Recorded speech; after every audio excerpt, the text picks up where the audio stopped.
മിശിഹായ്ക്ക് സ്തുതിയായിരിക്കട്ടെ. ജൂലൈ 16 തിരുസഭ പരിശുദ്ധ കർമ്മല മാതാവിനെ പ്രത്യേകമാവിധം അനുസ്മരിക്കുന്ന ദിവസം. 1251 ജൂലൈ 16 പരിശുദ്ധ അമ്മ വിശുദ്ധ സൈമൺ സ്റ്റോക്കിന് പ്രത്യക്ഷപ്പെട്ട് തന്റെ മാതൃസ്നേഹത്തിന്റെ അടയാളമായി നൽകിയ ഉത്തരീയത്തിന്റെ ഓർമ്മ തിരുനാൾ ആചരിക്കുന്ന പുണ്യദിനം. അമ്മ എന്ന വാക്ക് കരുതലിനെ അഥവാ സംരക്ഷണത്തെ സൂചിപ്പിക്കുന്നു.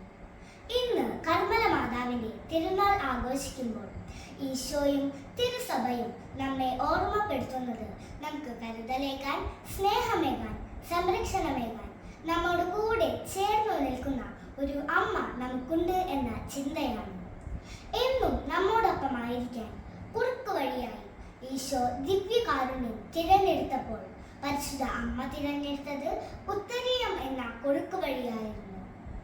ഇതാണെന്റെ അമ്മ എന്ന് പറഞ്ഞ് ഈശോ തന്റെ അമ്മയെ നമുക്ക് നൽകിയപ്പോൾ ഈശോയുടെ അമ്മ എന്റെയും നിന്റെയും അമ്മയായി മാറി.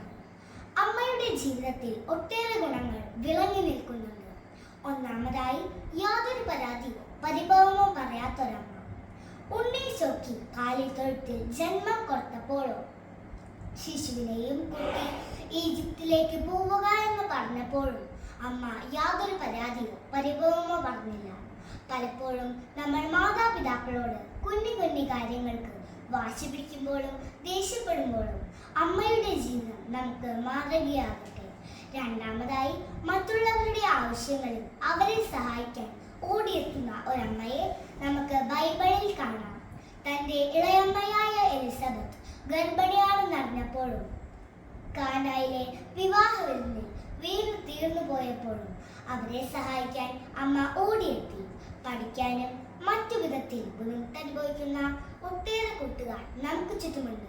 അവരെ സഹായിക്കാൻ നമുക്ക് അമ്മയെ പോലെ സാധിക്കണം.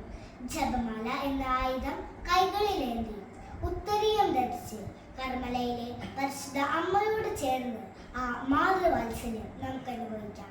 ഏവർക്കും കർമ്മല മാതാവിന്റെ തിരുനാൾ മംഗളങ്ങൾ. നന്ദി, നമസ്കാരം.